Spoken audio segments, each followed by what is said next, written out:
so much for clicking on the video. My name is Leah, and let's recap and review the final 3 episodes of Young, Famous, and African. Low key, I'm mad, y'all, because I thought there was only 8 episodes, so that's why I was doing the reviews in increments of 2, and I should have been doing them in 3, and now it's aggravating me, but that's not why we're here. But let's get into the review. All right, y'all. So we got 3 episodes to review. So let's get into it. So, episode 7.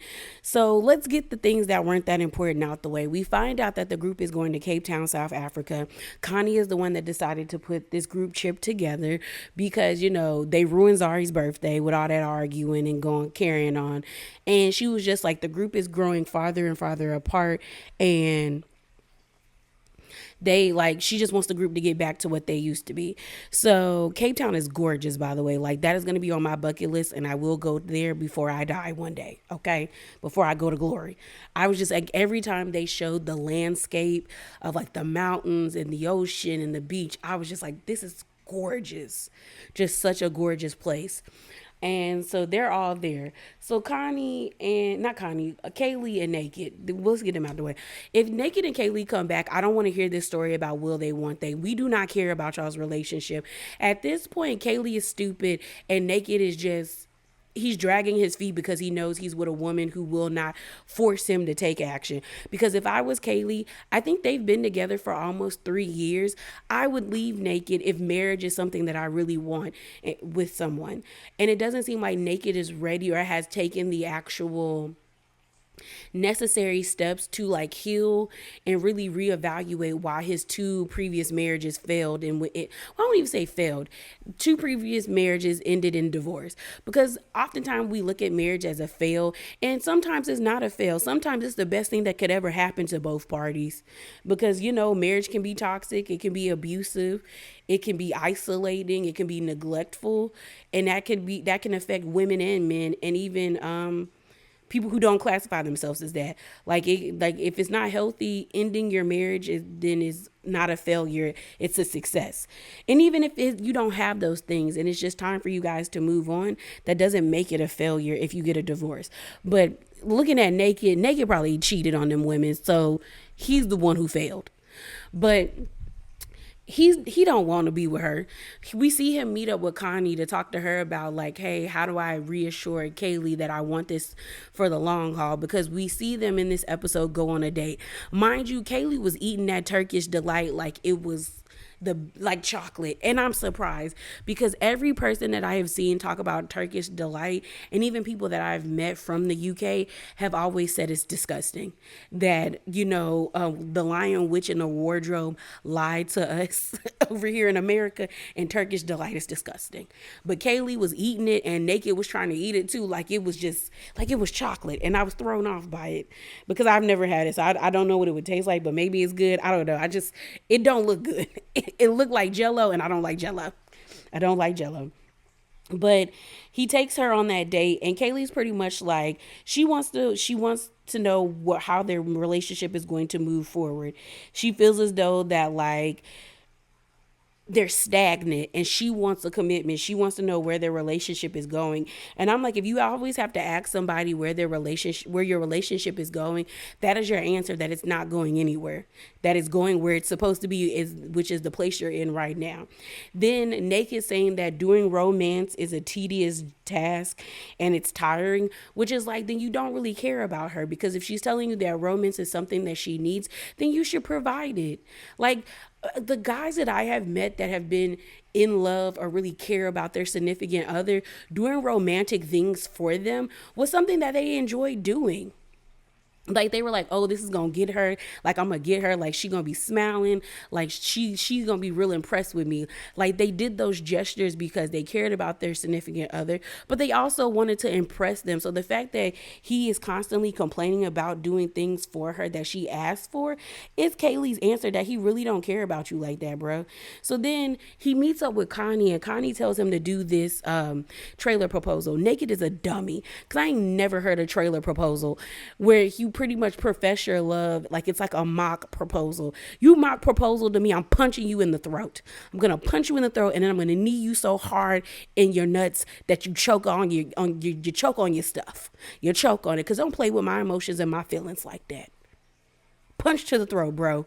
So we see Lewis, Kaylee, Fantana, Naked, and Swanky like on a hiking trail, and it's such a beautiful what do you call, a beautiful view.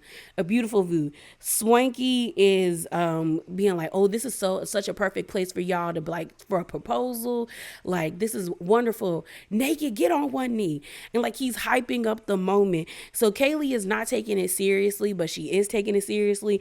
But then she's like, she don't know how to feel. Then Naked gets down on one knee and like start and proposes, and I'm like, does he have a ring? Does he have a ring? And what we find out, the man didn't have no ring. So what you on one knee for? What you on one? The way I would have smacked the fire out of him, because you playing with my feelings and I don't like it. Let's talk about Andile and Saba. So we find out that Saba and Rosette actually got invited on the trip. And my thing about it is, if you look at the screen and you look at the promotional photo, it doesn't make sense to me why they're not in this photo, because in the past like 5 episodes, so from episode 6 all the way on to episode 9, we saw Saba. Well, maybe no, we see Saba and Rosette on episode 9. No, we didn't see Saba or Rosette in episode 9. At least I don't think we saw them in episode 9. I feel like we didn't. But either way, when we get there, we might have.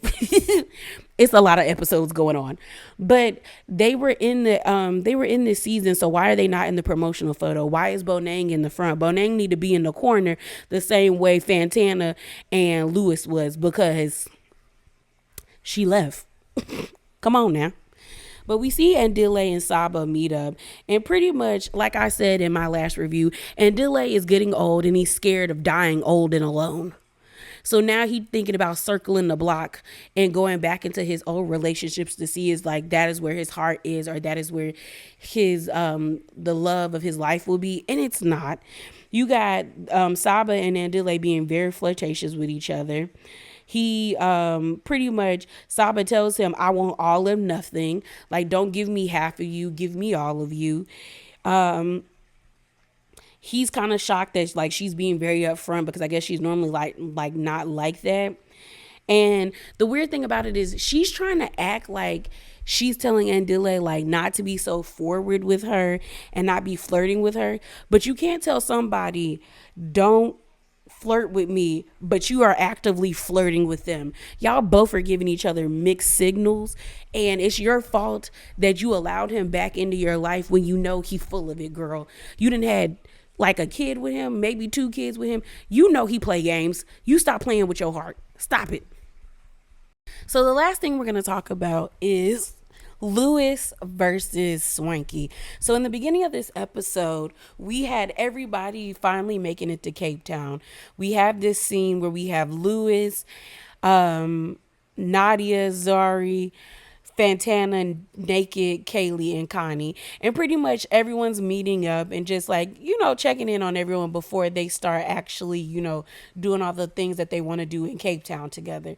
Swanky walks in late and the party gets the going. You can automatically tell that Lewis is uncomfortable, and you can tell that because Lewis is not a person that deals well with confrontation. He is an overthinker and he is an anxious person. As someone who is an anxious person and who overthinks and who does not like confrontation, I can relate to Lewis, but Lewis loses me when he doesn't speak up for himself, because that's one thing that I do for myself. Like, it may take me a minute to get there, but once I get there, you can't shut me up.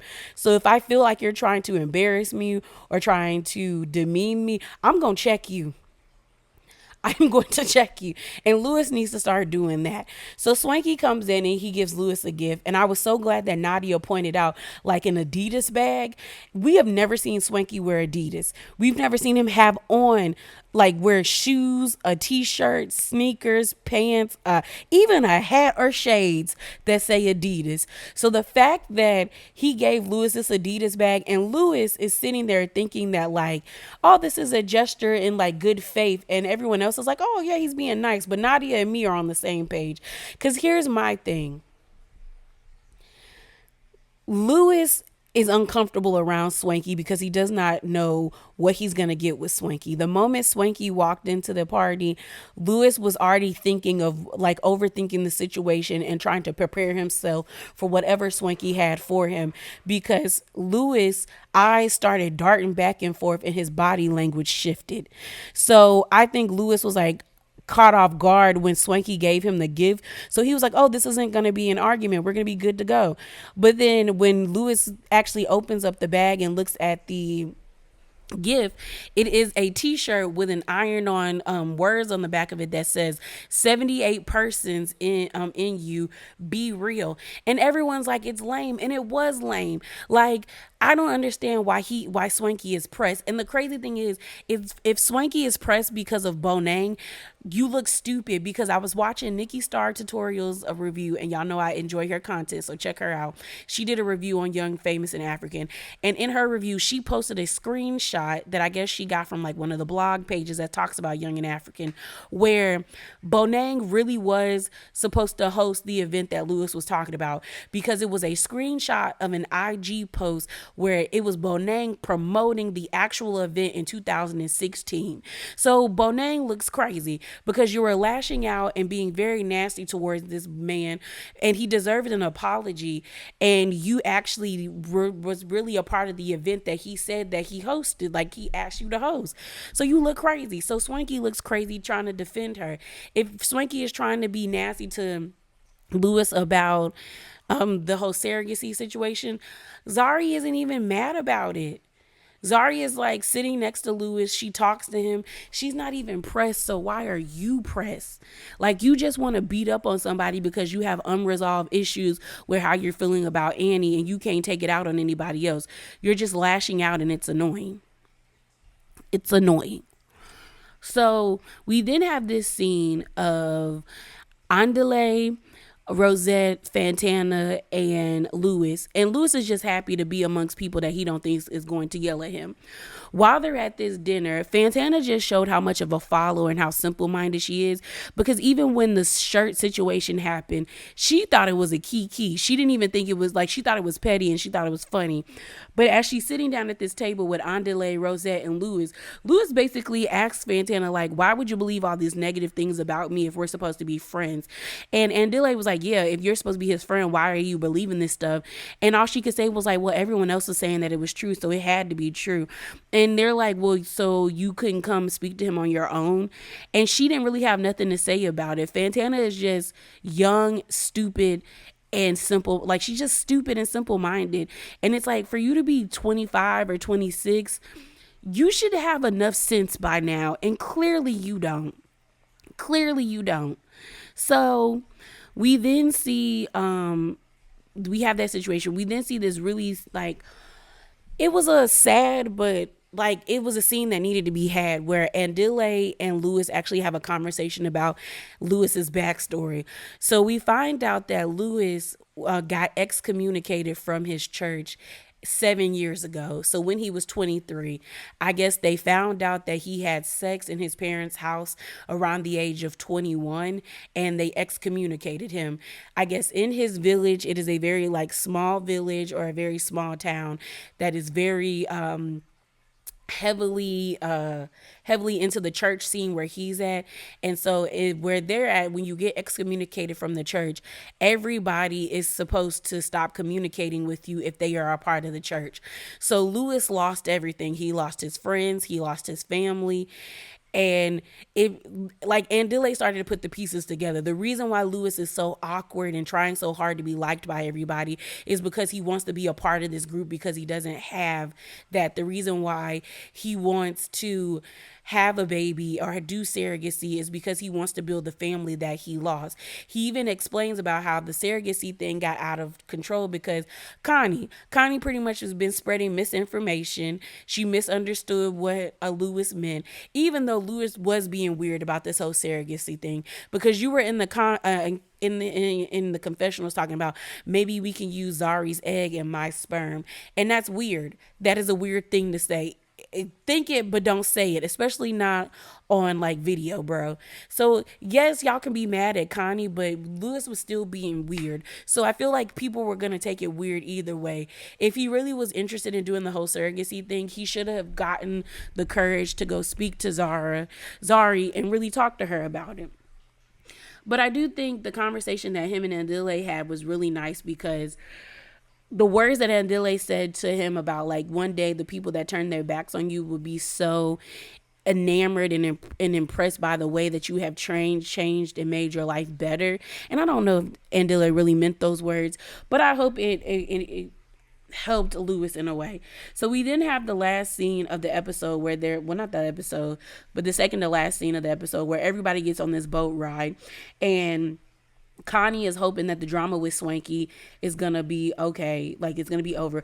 Cause before they got on the boat ride, they had like a dinner scene where Andile was talking to Swanky and telling him that, like, that t-shirt thing was lame. Like, you should really talk to Lewis. Like, I think you'll really figure out that like he's telling the truth, and like things about him are being misconstrued. And Swanky's whole thing, which I kind of agree with him, it's like if you don't like the narrative that's being put out there, then it's up to you to change it. And Andile was trying to get Lewis to speak up for himself, but he wouldn't. And then, like Andile said, if people were spreading lies about me, I would definitely speak up for myself. I would not just sit back and take it. But for some reason, Lewis likes to sit there and not speak. And that doesn't make sense to me. So we're on this boat ride pretty much. And we have a conversation. We have Swanky, Lewis, Nadia, and Zari sitting and having the conversation, where Lewis pretty much said that the whole surrogate situation got taken out of context with Connie. And that's not what he meant. And that, that's not what I meant. He was like, I don't do well in confrontation, and I don't like to argue with people. Swanky apologizes and says, you know what, I'm sorry, like I've been wilding out, which he's been wilding out. So as they're sitting up at the boat, he decides to share with them like his story. He decides to share with the whole group his story, where he talks about being excommunicated from the church, how he doesn't have communication with his family, and he really like wants to create like a bond with everybody, and everyone is kind of just taken aback, like, wow.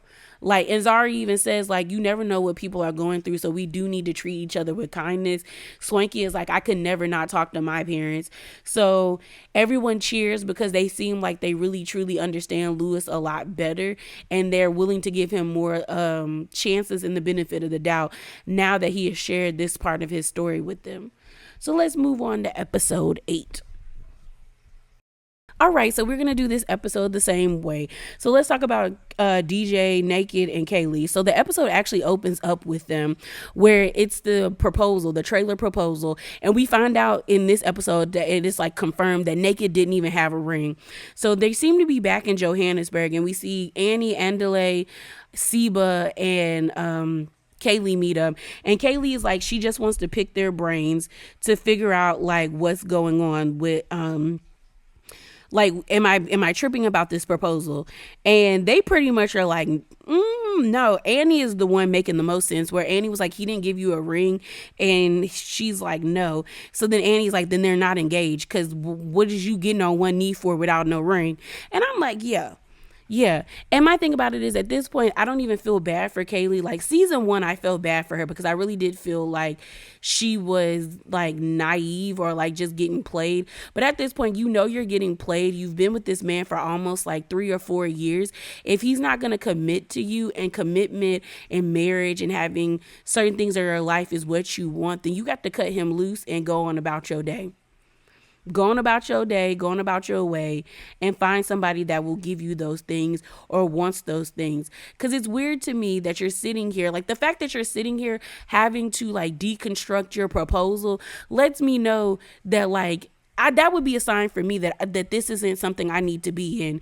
Because if I get proposed to, and I would hope that it's something genuine, where I don't have to question your what's the word? I don't have to question like the the thought behind it. Like I don't have to question if it's valid.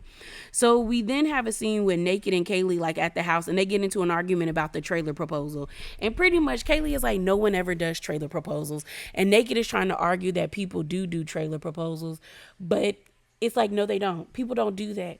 She don't look happy, which is understandable. And Naked pretty much tells her, I don't think we're ready for marriage. And then he admits that he's not ready for marriage and that he's scared because he has already been divorced twice and he don't want to be divorced for a third time. And I mean, like, if they get married, I can see them getting a divorce for the third time, because Naked isn't actually, like I keep saying, not taking the steps to really dive into why he got married the first two times and why they didn't work out. Like, if you're not going to tackle that, then of course you're going to repeat the same habits. So next we're going to talk about Andile and his baby mamas. So we have a scene of Andile meeting up with Rosette and her bringing her kids by, or their kids by. And she, like, you know, the kids love him. They're so excited to see him. And they actually, like, Rosette and Andile sit down and have a conversation. And Dile basically asks Rosette, like, what do you feel about me and Seba getting back together? Before I get into it, I was so surprised to see Andile with Crocs on, because I love Crocs. But I was just like, I didn't know if people overseas wore Crocs the same way we wear Crocs over here. But I was like, oh, I can get away with Crocs when I go over there. Probably could give me some better Crocs over there. But basically, Andile asks Rosette, like, how do you feel about me and Seba getting back together? And she's like, no. She was like, why are you rewinding? I thought you said what y'all had was done. She then says, you know, Seba blames me for the ending of her relationship with Andile. And she then tells Andile, like, why can't we be something? Like, I feel like we could be something. And I'm looking at both Seba and Rosette like, y'all are two beautiful women. Like, if I looked like y'all and had y'all's bodies, the destruction and the damage that I would do on this earth. Just be out here in these streets breaking hearts, getting all the monies. All right. They both have preference privilege and pretty privilege. When I tell you I would use my power for evil and get everything that is owed to me and more if I was them, I was like, do you know how many ballers? Like, girl, stop. Stand up, Rosette. Both of you stand up. Stand all the way up. So we then see Andile go meet up with Seba, and pretty much, and Seba made me mad, just like Rosette made me mad, because Seba says this where she's like, you know, you fetched me from my corner. Like, you need to tell me where we're going. And I'm like, no, he may have fetched you from his corner, but you were available. Like, you made yourself available. Both of them are acting like Andile is coming out of nowhere, when it's like, no, even if he came out of nowhere and plucked you from the shelf, you should have told him to put you back, or you should have told him, I'm not doing that with you. But y'all are willingly being participants in this. So he basically tells her, like, we're better off as parents. Like, I don't think we should go past this. She's upset, like, because now, like, because she asked him, like, what did Rosette say? And he says, you know, I talked to her before you and she wasn't really happy about us getting back together. So she's like, so you basically are just gonna let her dictate this relationship? And he's like, no, I'm not letting even either one of y'all dictate this. I'm just saying I think we're at a good place right now. Then she says Andile's being weird as Fuck, and Andile's like, how am I being weird? And she was like, because you just want to be friends. And I'm like, that's what y'all should be. Y'all should be good co-parents and friends. Like, y'all are the ones that want to do this whole, like, it's a competition at this point. I don't even think Rosette or Seba really want, like, they might want him, but more so I think they just want to one up each other. Honestly, I think they should just be in a polygamous relationship where Andile is with both of them, because they both are acting thirsty, and it's like, y'all are too pretty to be acting like this. Like that girl said, stand up, like, gosh, get off your knees, girl. So we have this scene where the boys are going to go play soccer. I don't know why they invite Swanky to in all these athletic events because he never comes dressed to be like a part of it or participate. He don't do sports, y'all. But it's Naked, Diamond, Innocence, Lewis, and Swanky. I thought I saw Diamond. I feel like I saw Diamond, but we see Tubaba versus Swanky. So Swanky, they're like sitting on the bleachers, and Swanky begins to talk about Innocence like he's not there, saying like, I don't understand why you didn't come in and like intervene between me and Annie. Like I thought you were my brother. And Swanky basically feels like Tubaba should have like reached out to him and mended fences between him and Annie. But Innocence is like the phone works both ways. Like you're my you're my friend and that's my wife. I'm not about to get in between y'all. Like that's not what I'm about to do. So then all of a sudden Innocence feels disrespected by Swanky because Swanky says, "Did you even give a f about care about this relationship?" And Innocence is like, "Why would you not call me? Why are you trying to have this confrontation on camera?" And Innocence was like getting real a little aggressive with Swanky because Swanky calmed down real quick and was like, okay, like no, I ain't mean it like that, bro. It's just this. And my thing about it is like Innocence, it seems like Innocence and Swanky are more of like associates, maybe not like friends, and maybe Innocence views Swanky as like, that's my family friend, but he's more of my wife friend, not really my friend like that. But I do understand what he means by being like, if you really had an issue, you should have called me. Why are you waiting till we film to have this confrontation and trying to make me look bad? Like, I don't like that. Like, you doing too much. All right, y'all. So let's get into Fantana versus Zari. So we have this scene of Rosette and Fantana in the beginning of the episode where they're meeting up to talk about Diamond, Zari, and all of that stuff. Rosette is basically asking Fantana, like, girl, what's going on with you and Zari? And Fantana is pretty much like, well, Diamond is coming. But Fantana is like, Zari has been trying to, like, she's been saying slick things about me and Diamond's relationship, and she pretty much is like being controlling about that relationship. She ended up telling me that he has a girlfriend, and I want to know, does he really have a girlfriend? So Diamond pops up after being away from touring, and when he gets there, he's like, well, Fantana, I'm here because you sounded stressed out. He also didn't know that Rosette was going to be there, and Fantana was like, you don't care about me, because I guess she had been trying to contact him, and he pretty much was paying her dust, but she's going to entertain having this conversation with him because she's stupid and she's stupid. So they're sitting down and he's like, I don't have a girlfriend.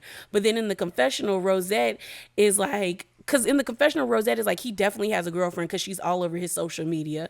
And Rosette is sitting there staring at Diamond and Fantana like, girl, you're stupid and he is playing you, and you're just willfully playing into it like a dummy, like just being a dummy. So we then have this scene of Zari, Lewis, and Connie meeting up. They end up talking about Swanky and talking about how heartbroken he is, and basically saying that Lewis was his punching bag. We find out that Zari ends up telling them that Diamond is back in town and that Fantana is in hot water because Zari is like pissed. She's like, I want to know why this little girl got the audacity to tell me that her and my man, my baby daddy and her have been talking about me, and whatever he says about me would give me a stroke or send me in the ICU. Like, I want to know what's good with her. I want to know what's good with her. I want to know what kind of conversations that she been having with him and what he's been telling her. And they're like, well, she's young. And then Zari's like, my son is young. He's 7. She's 20 something years old. She's an adult. She need to put some respect on my name. So Zari is like, I want to have a group conversation with Diamond there because I want to see what he's going to say when he's faced with all of us. So we then have this scene of Nadia, and this was the end of the ending scene of the episode. Nadia rapping to an empty club. Now I understand why Mona Sky had them fake people and them extras in the club, because it looks weird watching people do like sound checks with all this type of energy and there's like nobody there, even though that's what you want them to give when the crowd is there, but it just looked kind of awkward here. So We see Fantana get there first. Fantana and Nadia are having like, a moment, happy to see each other. And Fantana's like, what's up? No, Nadia's like, what's up with you and Diamond?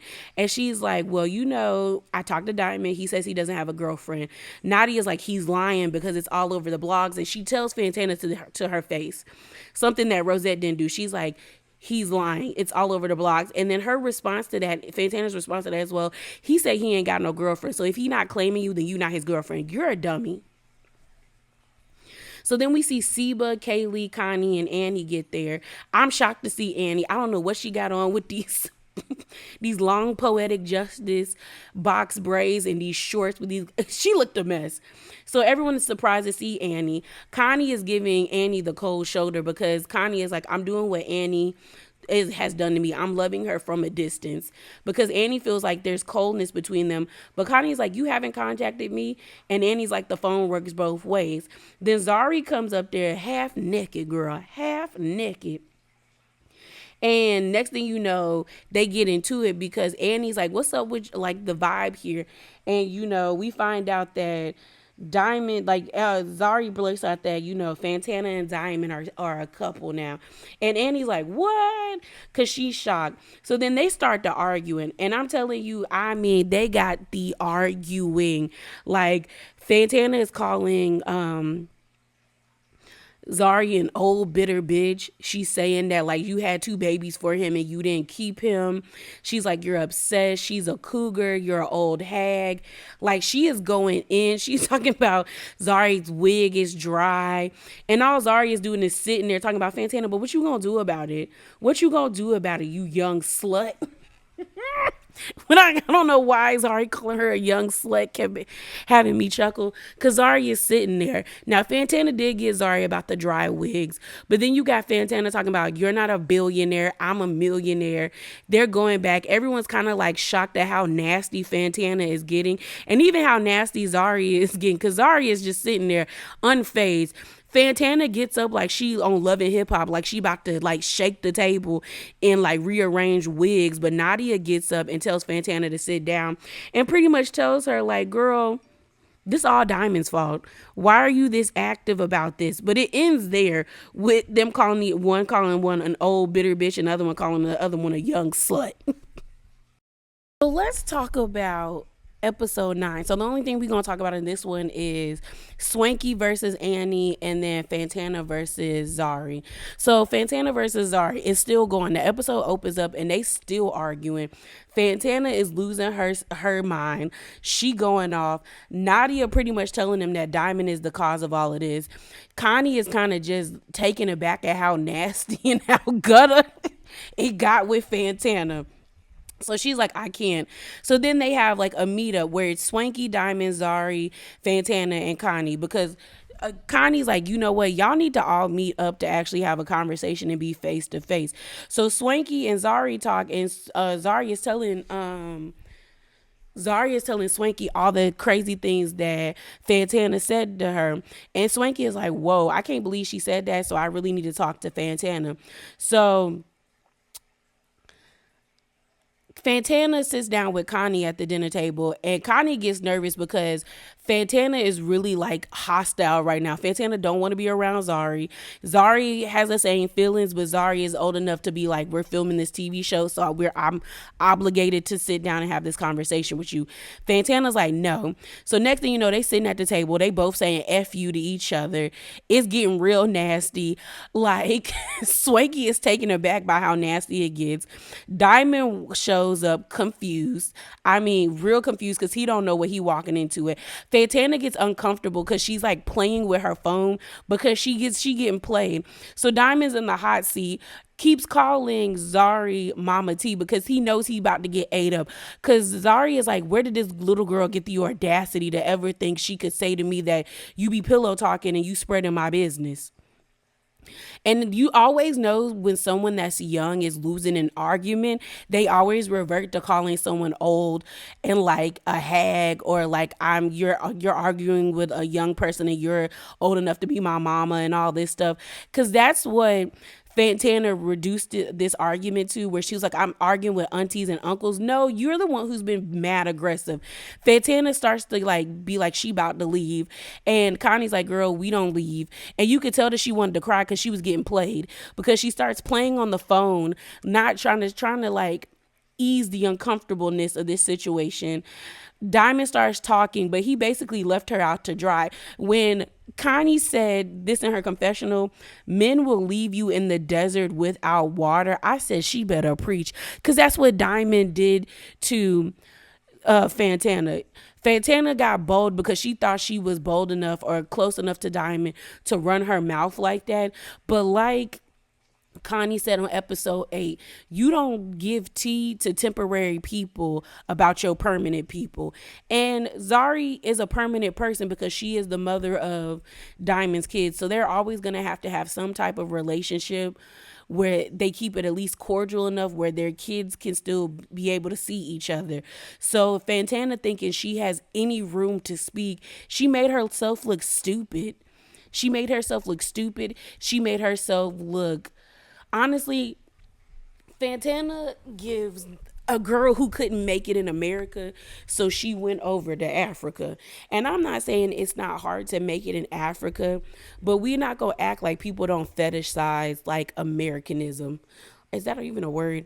But Americans, especially African Americans. And I feel like this is not a show for her. Like, Fantana gives love in hip hop. Like, I can guarantee you, Fantana probably would have got snatched across the table a few times because she felt bold enough to go off on Zari. But I know for a fact, if Zari was like Tommy, Jocelyn, Bambi, Erica Mena, Erica Dixon, even Mimi or Carly Red, we know Spice would have moved, or Akbar or Tokyo Vanity. Like, she would have got her hair snatched off her head. Like, somebody would have tugged on that wig. But she did that with people that she knows not going to do that because they're of a certain age, so they shouldn't be fighting, but they also have way more to lose compared to her. Because I was like, you look goofy as hell right now at this table. Because at the end of the episode, we see Diamond and Zari meeting up. By the way, Zari got married. And she been going off on the internet. On Nick, like I told y'all, Nikki Star on her review, she read out Zari's like response to how she felt about this season, and we find out she got married. She called that girl a young slut that had 5 BBLs. She was eating up Zari in her Instagram post. But we see Zari and Diamond meet up. Honestly, Diamond is horrible because Diamond's trying to act like he ain't really do nothing wrong. We then see at the end of the episode where Diamond and Fantana meet up, and they're acting like he tells Fantana, I love you, and she gonna be stupid enough to say it back. She's just stupid. She's stupid. She's naive. And I would give her the benefit of the doubt if she wasn't around here acting like she was like this city girl where it's like, I don't catch feelings, I catch flights. But clearly you catch feelings and not flights, because if you was that girl you claimed to be, you would have been getting on that plane with Diamond, flying with him to like Paris and Malawi. You are just a person that when he comes back to wherever y'all are in Africa, that he can bang out and keep it pushing. You're nobody of value to him in his life.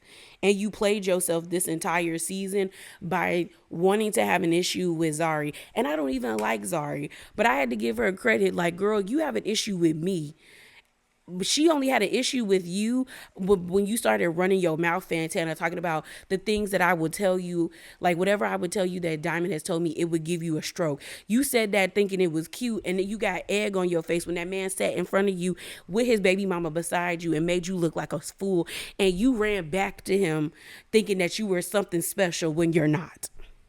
So Annie and Swanky, we have this moment with Innocence and Annie where they move too much, if you know what I mean. Like, the bodies, the way they be moving, they move very sporadically, if you know what I mean. But Annie and Innocence are at their house talking, and Innocence talked about the situation he had with Swanky, how he did not like how Swanky confronted him. They talk about that whole stupid hierarchy thing where it's like he came at you and a senior and elder. I don't care. You're a grown man. I'm a grown man. You don't trump me. I don't pay nan bill in my house. If I got something to say about you, I got something to say about you. And he talks about how, you only have a relationship with Swanky because of me, because Swanky was always begging me to hook you up with him so you could style him.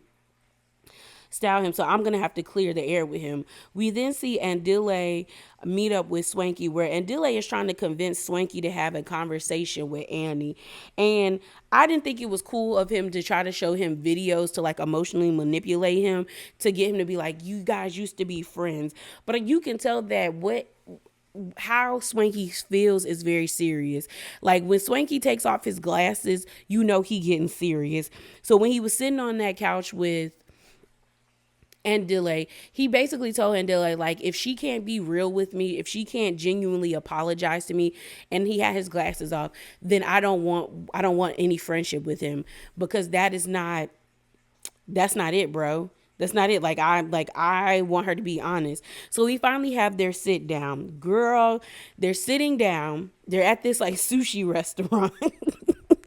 And Adelaide was like, thank y'all for meeting with me. Thank y'all for giving me the opportunity to like be y'all mediator. Baby. Annie, like Swanky starts speaking. Annie is already yawning while he's speaking, being disrespectful. They start talking about Swanky's event. Annie starts talking about how she was betrayed by him for having that event and pretty much like inviting all of their friends because they have mutual friends, and she didn't get an invite, and how she cried about it. Annie starts screaming and crying about how like, what did I ever do to you, and how you embarrassed me. I was mortified. And then Swanky brings the three-way call. He's like, girl, I know what I heard on that three-way call. Annie again says Swanky is a liar. And then Swanky takes them glasses off. Swanky starts screaming and being like, you are a liar. Don't lie to me, Annie. Don't lie. Like, he slammed that table. And Dile was like, oh, okay, everybody calm down. He's standing up. He's trying to tell Swanky to calm down. He's trying to tell Annie to calm down. Swanky like, girl, don't lie to me. I know what I heard. I'm not crazy. And then Swanky's like, because all of a sudden Annie is like, Swanky, you're playing. And Swanky's like, no, Annie, why are you fighting with everyone? Why are you fighting with your family? Why are you fighting with your in-laws? Why are you fighting with your management? And when Swanky started to do that, and Dile was done. And Dile was like, oh my God. Y'all really gonna start slinging mud like that? Is this who we are? Because this is not who we are. We don't do that. We do not do that. So Andile takes off his, like, he's trying to tell them to unmic him because this is not who I am. This is not who we are. You got Annie and Swanky basically trying to like calm Andile down because they were like, ooh, we might have went too far, because he is like done with us. Swanky is like, yeah, just sit down, Andile, because I'm gonna feel bad if you leave. And then Annie pretty much apologizes. I don't know if it was sincere, but she pretty much gives the reason why she said those nasty things about Swanky. That like, she's like, when she's angry, she says whatever. And pretty much she's like, I was going through a lot. I was fighting with my in-laws. I became suicidal.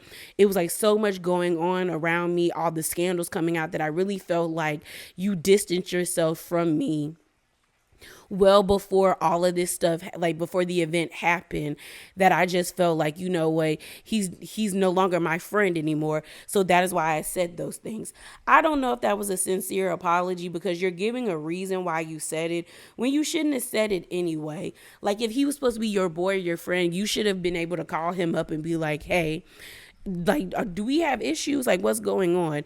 But they ended up doing a group hug. I don't know if their friendship is like mended, but hey, who knows? I just know it was funny the way they was both slamming them tables, being like, you're a liar.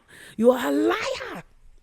All right, y'all. So my final thoughts of the season. I would give this season a B.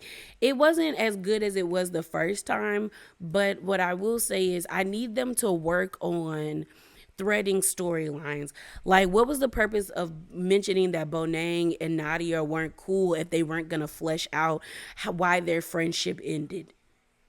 Like, it's just was like, it didn't make sense. if I'm gonna be honest.